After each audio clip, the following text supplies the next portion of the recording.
Hello बच्चों, मैं आशा करता हूं कि आप सब मस्त और स्वस्थ होंगे। चलिए आज हम धातु और अधातु का वन लाइनर लेके आए, ठीक है। जो आपका इसी टॉपिक्स का ये जो वीडियो देखिएगा ना, इसी से आपका ना कम से कम 10 नंबर आ जाएगा, ठीक है। इसलिए इसको ना लास्ट तक देखिएगा, बने रहिएगा और मैं आशा दिलाता हूँ आपको बहुत अच्छा लगेगा और आप मेरा अगला वीडियो का जरूर इंतजार कीजिएगा, मजा आएगा, बस बने रहिएगा। चलिए धातु अधातु ये वन लाइनर है और इसमें हम कंसेप्ट के साथ समझाएंगे, अच्छा लगेगा, ठीक है। जो जो टिक मारेंगे वो बोर्ड में भी मिलेगा और ये 10th क्लास के लिए स्पेशल है और कंपटीशन में भी ये फायदा हो जाएगा, ठीक है। चलिए टॉपिक्स, मेरा चैनल का नाम क्या है, बिहार बोर्ड एकेडमी। अच्छा लगे तो सब्सक्राइब कीजिएगा, फायदा बुझाए तो सब्सक्राइब कीजिएगा, नहीं तो कोई बात नहीं, स्क्रॉल कर देना, ठीक है, कोई ये नहीं, ठीक है। चलिए मैं आशा दिलाता हूँ कि आपको जो है ज्यादा पसंद आएगा, ठीक है, इसमें कोई ये नहीं है। चलिए तो ये धातु अधातु अगर आप पहले पढ़े होंगे, टॉपिक्स पढ़े होंगे, टॉपिक्स यदि आप पढ़े होंगे तो आपको कोई दिक्कत नहीं है, कोई दिक्कत नहीं है, मजा आएगा। एक दो क्लास आप जरूर देख लीजिएगा, ठीक है। एक बार आप क्लास जरूर देख लीजिएगा, नहीं भी देखे होंगे फिर भी थोड़ा बहुत समझ में आएगा, थोड़ा बहुत में बहुत आएगा। चलिए, क्योंकि साइंस में मेरे बच्चों को 100/100 मार्क्स है, किसमें 10th के बोर्ड परीक्षा में 100/100 है, ठीक है। तो चलिए शुरुआत करते हैं बिना देर किए हुए। चलिए धातु, धातु एवं अधातु, देखिए धातु एवं अधातु प्रकृति में लगभग 118 तत्वों का खोज हो चुका है, ठीक है। अब उसमें एनसीईआरटी बुक के अनुसार, ठीक है, और अभी वैज्ञानिक जो है और खोज कर रहे हैं और बुक में इंक्लूड अभी नहीं किया गया है, ठीक है। तो 118 की बात कर रहे हैं, ठीक। तो इसमें आपका 3 तरह का तत्व मिलेगा, मुख्य रूप से 2 मिलेगा, एक धातु मिलेगा और दूसरा अधातु मिलेगा, ठीक है। और तेसर जो आएगा वो क्या आएगा, उपधातु। तेसर कौन सा मिलेगा, उपधातु, ठीक है। इसका संख्या बहुत कम है, इसका संख्या बहुत कम है, 7 है इसकी, ठीक है। मुख्य रूप से 7 है, जिसके कारण से इसको मुख्य नहीं, मुख्य बोलते हैं। तत्व को 2 भागों में बांटा गया है, एक धातु और दूसरा अधातु, ठीक है। अब धातु के कुछ उदाहरण समझ लेते हैं। धातु के कुछ उदाहरण देखिए, जैसे आयरन है। आयरन लगभग सब जगह देखने को मिलता है, शायद आप कोचिंग के टेबल पर बैठते होंगे, वो लोहा का है नहीं। आप जितना भी देखते हैं रेल के पटरी देखो, रेल के पटरी, लेकिन रेल के पटरी तो इस्पात का है, उसमें लोहा की भी मात्रा होता है। आप अपने घर का ग्रिल के देखो, ग्रिल जो बनता है वो लोहा का बनता है नहीं। तो लोहा आपका क्या हो गया, धातु हो गया। कॉपर, कॉपर देखे हैं, जो तार जो होता है आपके घर में, जो कनेक्शन होता है ना बिजली, जो तार बिछाया जाता है ना, वही तो है, वही क्या है, कॉपर है, तांबा नहीं। फिर आपका जिंक, जिंक आप देखे होंगे, आप जो साइकिल चलाते हैं उजला हैंडल दिखता है ना, तो वही है, उस वही आपका उसी का आप देखिएगा पूरा चला होता है, ठीक है। इत्यादि बहुत सारा और देखो, सोना चांदी ये सब धातु है, घर में आभूषण के रूप में लड़कियां महिलाएं ये सब पहनती है, तो सब क्या धातु। जब ये नाम आया धातु तो क्या फिगर आएगा, सबसे पहले फिगर आना चाहिए क्या, लोहा का, क्योंकि लगभग वस्तुएं लोहा का बना होता है नहीं। उसके बाद आप देखिएगा सबके घर में सोना है, चांदी है, उसके बाद तार है, तांबे की तार मैक्सिमम होता है, ठीक है। एल्युमिनियम की भी तार होती है, लेकिन विद्युत का चालक अच्छा होने के कारण तांबा का यूज होता है। और उससे भी अच्छा चालक कौन सा है बताइए, उससे भी अच्छा चालक चांदी होता है, लेकिन चांदी का यूज क्यों नहीं होता, क्योंकि वो बहुत महंगा होता है। और अगर आप मान लीजिए लगा दिए चांदी का, लगा दिए वायर, बाद में क्या होगा, चोर आएगा काट के भाग जाएगा, ठीक है, ऐसे सी बात, इसलिए वो महंगा होती है, उसका यूज नहीं होता नहीं। तो समझ गए धातु। यहाँ देखिए अधातु, देखिए पहले हम तीनों में अंतर हम समझाते हैं, फिगर आना चाहिए ना, फिर हम लोग समझते हैं बाद में, अरे धातु क्या है, अधातु क्या होता है, उपधातु क्या होता है, पहले दिखना चाहिए ना, उसके बाद धीरे धीरे हम उसको फील करना सीखेंगे, ठीक है। धातु का फिगर आ जाएगा, नाम आएगा धातु, सीधे लोहा, सोना, चांदी, तांबा, इतना ध्यान रखो। अधातु का उदाहरण कार्बन, सल्फर, ऑक्सीजन इत्यादि। ठीक है, तो कार्बन क्या है? अधातु है। ठीक है, कार्बन का अपरूप एक ग्रेफाइट जो है ना, वो धातु होता है। फिर वही देखो अपरूप में जाओगे हीरा, वो धातु होता है। सल्फर क्या है? अधातु है। ऑक्सीजन अधातु है। तो इस तरह से अधातु जब ये नाम आएगा तो ये सब फिगर याद होना चाहिए। कार्बन क्या है? अधातु। सल्फर क्या है? अधातु। ठीक है, ऑक्सीजन क्या होता है? अधातु। उपधातु, उपधातु आप देखोगे उपधातु, तो यहाँ देखिए बी, बोरॉन, क्या बोलेंगे? बोरॉन। ठीक है, silicon, germanium, arsenic, antimony, tellurium, polonium और एस्टाटिक। ठीक है, ये जो है ना कुछ किताबों में ये दिया गया है उपधातु। ठीक है, और कुछ किताबों में नहीं है। ठीक है, तो इस प्रकार से अगर इसको हम हटा देते हैं तो उपधातु की संख्या कितना होगा? उपधातु की संख्या आपका 7 हो जाएगा। उपधातु की संख्या कितना हो जाएगा? 7 हो जाएगा। तो ये कुछ किताबों में, अगर आप अभी जैसे हम लोग 10th है, इंटर है, इसमें अगर पढ़ रहे हैं ना, तो इसको छोड़ के ही हम, ठीक है, साथ ही हम लोग काम करेंगे। ओके, तो उपधातु की संख्या कितने होते हैं? 7 होता है। उसका नाम भी याद कर लेना है। क्या नाम याद करना है? Boron, silicon, germanium, arsenic, tellurium, polonium. इस तरह से कितने हैं? 7। कितने हैं? 7। इसकी 3-4 बार अगर प्रैक्टिस करोगे ना तो याद हो जाएगा। हम ऐसे याद किया था कि बाबू श्री जी, तो बोला पापा, क्या बोला? यस, यस बेटा जी। तो बाबू श्री जी, तो बोला यस। सब टेलीफोन ले आए, सब टेलीफोन। बाबू श्री जी, बाबू श्री जी, तो बोला यस, सब टेलीफोन ले आए। इस तरह से भी आप याद कर सकते हैं, बाबू श्री जी ऐसे लिख सकते हो। लिख के आप देखिएगा, ठीक लगे तो कर लीजिएगा, नहीं तो ऐसे याद कर लीजिएगा। 7 है, कोई संख्या बहुत ज्यादा थोड़ी ना है, आराम से याद हो जाएगा। अब देखिए, अगर 3 के बारे में अगर इतना बेसिक अगर आपको पता है तो यहाँ से ना सबसे ज्यादा क्वेश्चन उपधातु से पूछा जाता है। ये दोनों से कम उदाहरण रहता है, यहाँ से पूछा जाता है, लेकिन उपधातु से ज्यादा पूछा जाता है। अब कैसे क्वेश्चन पूछा जाता है वो हम आपको समझाते हैं। ठीक है,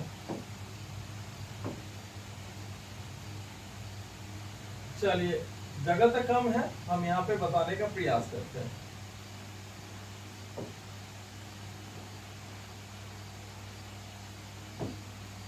चलिए देखिए, आपका क्वेश्चन जो रहेगा ना, क्वेश्चन जो होगा आपका, हाँ, क्वेश्चन क्या रहेगा कि निम्नलिखित में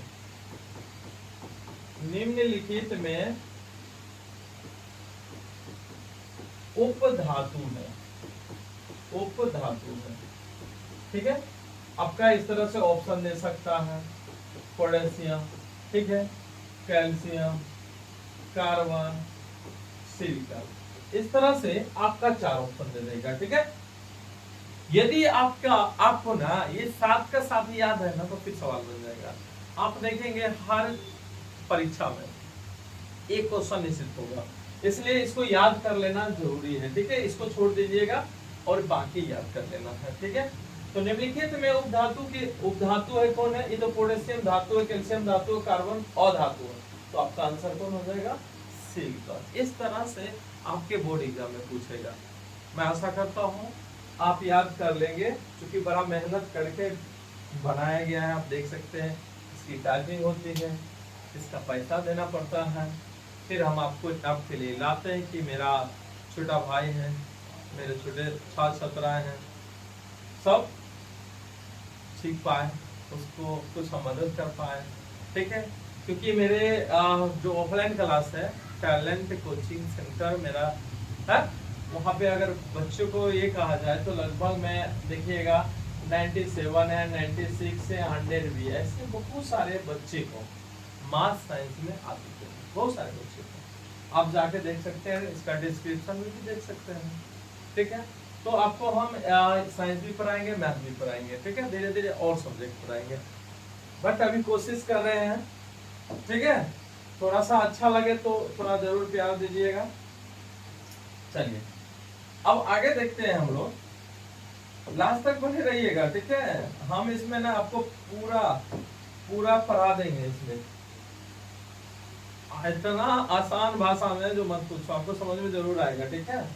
चलिए अब देखिए चौथा जो है धातु आघात वर्जनीयता गुण के कारण पतले चादर बनाए जाते हैं। आप देखे होंगे कि लोहे के चादर का गेट भी बनाया जाता है। तो क्यों होता है, पूछेगा कि चादर के रूप में जो गेट बनाया जाता है किस धातु के कौन से गुण के कारण, तो बोलेंगे आघात वर्धनीयता। कौन से गुण के कारण, आघात वर्धनीयता। किस गुण के कारण, आघात वर्धनीयता। धातु के तन्यता गुण के कारण धातु से पतले तार बनाया जाता है। तन्यता, तन्यता मतलब कि नमारते हो ना, अब देखते होंगे, अब बचपन में ऐसे किए होंगे कि पेन उनको जो होता है ना उसको जला देते थे, पन्नी पॉलीथीन जो आग में लगा देते थे, खींचते थे, तार जैसे बन जाता था, तो उसी को हम तन्य बोलते हैं, जो खींचा जा सकता है, ठीक है। तो धातु में तन्यता की गुण होता है और इसी गुण के कारण धातु से पतले तार बनाए जाते हैं, ठीक है। और सबसे अधिक तन्य धातु पूछे तो कौन बोलिएगा, सोना। सबसे अधिक तन्य धातु क्या बोलिएगा, सोना। तो सबसे अधिक तन्य धातु सोना। और एक बात पता है, 1 ग्राम सोना से लगभग 2 किलोमीटर पतले तार खींचे जा सकते हैं। यानी इतना छोटा सा रहेगा सोना, उसे लगभग 2 किलोमीटर लंबे तार खींचा जाएगा। कितना ध्यान रखना। तो सबसे अधिक तन्य कौन होता है, सोना होता है। चलिए कठोर धातु है, कठोर धातु है आयरन। आयरन जो हो गया ये सब कठोर होता है, ठीक है, कठोर होता है। कॉपर है, एल्युमिनियम है, जिंक है, सब कौन सा होता है, कठोर। मुलायम धातु भी होता है, सोडियम, पोटेशियम, लिथियम। पता है पूछेगा एग्जाम में कि किस धातु को चाकू से काटा जाता है, तो भाई ये तीनों धातु है, सोडियम, पोटेशियम, लिथियम। किस धातु को चाकू से काटा जाता है, सोडियम, पोटेशियम और लिथियम के, ये सब मुलायम धातु होते हैं, ठीक है। फिर क्वेश्चन पूछेगा किस धातु को केरोसिन तेल में डुबोकर रखा जाता है, सोडियम को। किस धातु को केरोसिन तेल में डुबाकर रखा जाता है, तो बोलेंगे सोडियम को। फास्फोरस को कहाँ रखा जाता है, ये अधातु है, उसको पानी में रखा जाता है। नहीं तो आग पकड़ लेता है, सोडियम भी आग पकड़ लेगा, रिएक्ट हो जाता है, ज्यादा विक्रियाशील होता है, नहीं। तो ये बात को याद रखना है। चलिए आगे चलते हैं। चलिए अब देखिए आगे है आपका, आप लोग ना स्क्रीनशॉट जरूर कर लीजिएगा, ठीक है, स्क्रीनशॉट कर लीजिएगा, ठीक रहेगा, स्क्रीनशॉट कर लेना है। चलिए अब देखिए केरोसिन तेल में सोडियम को डुबो कर रखा जाता है, इसको याद कर लेना है आराम से, पेन अच्छा नहीं चलता। ये चलो, विद्युत का सबसे अच्छा चालक कौन सा होता है, बोलेंगे चांदी होता है। उष्मा कुचालक धातु है, उष्मा के कुचालक धातु है, कुचालक लेड, मरकरी, ये सब उष्मा के कुचालक धातु है, ठीक है। मरकरी तरल रूप में रहता है, ऐसा पूछेगा ऐसा कौन सा धातु है जो तरल रूप में रहता है, मरकरी धातु होता है। मरकरी क्या होता है, धातु। इसका यूज देखते होंगे बुखार नापने के लिए, यहाँ पर डाल लेते हैं, कुछ देर के बाद इसका टेम्परेचर बताता है कि आपके शरीर का टेम्परेचर कितना है, बुखार कितना है, नहीं। तो मरकरी क्या होता है, धातु होता है, लेकिन ये किस अवस्था में रहता है, तो बोलेंगे तरल।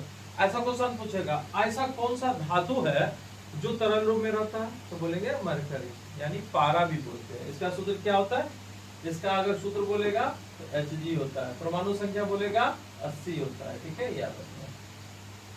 सोडियम की परमाणु संख्या 11 होता है, ऐसे भी क्वेश्चन पूछता है, कोई भी तत्व दे देगा उसका परमाणु संख्या पूछ देगा। कई बार पूछा है कि आयरन की परमाणु संख्या कितनी होती है, आयरन कितनी होती है, 26 होती है, ठीक है। सोडियम की कितनी होती है, 11 होता है, कितना होता है, 11 होता है। आपको पूछेगा पोटेशियम कितना होता है, 19 होता है। तो ये कम से कम 30 तक याद कर लेना, कम से कम कितना तक याद करना है, 30 तक याद कर लेना, ठीक है। चलिए आगे देखते हैं, एल्युमिनियम की संयोजकता 3 होती है। ये संयोजकता कैसे निकालते पता है, थोड़ा सा बताते हैं आपको। जैसे एल्युमिनियम में 13 है, इसका इलेक्ट्रॉनिक में 2 और 3 होगा, ठीक है। अब देखिए इसको तो 5 को इलेक्ट्रॉन देगा नहीं, स्टेबल होने के लिए 5 देगा नहीं, ये 3 त्याग देगा। स्टेबल होने के लिए 3 त्यागेगा, तब ना भाई तक कक्षा में 8 इलेक्ट्रॉन आएगा। तो यानी कि स्टेबल होने के लिए जितना इलेक्ट्रॉन की संख्या ग्रहण करता है या त्याग करता है, वो जो संख्या होता है उसी को हम लोग क्या बोलते हैं, संयोजकता बोलते हैं। तो बताइए स्टेबल होने के लिए एल्युमिनियम को 5 इलेक्ट्रॉन कोई देगा या 3 त्याग करेगा? क्या बोलोगे? 3 त्याग देगा, 5 क्यों नहीं देगा? 5 देगा तो उसको जानते हैं ना, बहुत ज्यादा एनर्जी खर्च करना पड़ेगा, तो देगा नहीं। ठीक है, तो याद रखना है, इसकी संयोजकता 3 होता है। अगर आप सोडियम को पूछेगा तो क्या बोलिएगा? देखिए तो 2 8 1 हो। बताइए ये स्टेबल होने के लिए कितना, 1 इलेक्ट्रॉन को ये त्याग करेगा, तभी नहीं ये बाह्य कक्षा में 8 इलेक्ट्रॉन पूरेगा। तो 1 इलेक्ट्रॉन को त्याग करेगा तो इसकी संयोजकता कितना होगा? 1 होगा। अब देखिए क्लोरीन को हम बताते हैं, क्लोरीन Cl17 होता है, इलेक्ट्रॉनिक मीडिया 2 8 7 लिखिएगा।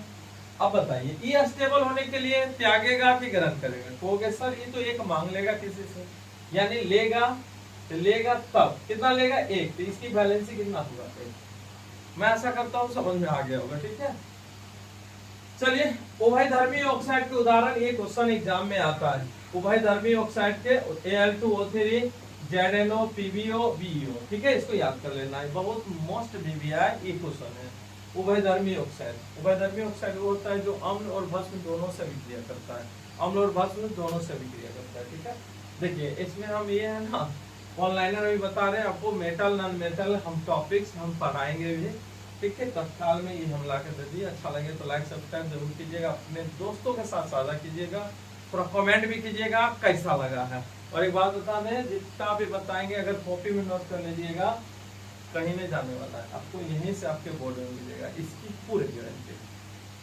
ठीक है, धन्यवाद, फिर अगले वीडियो में मिलिएगा।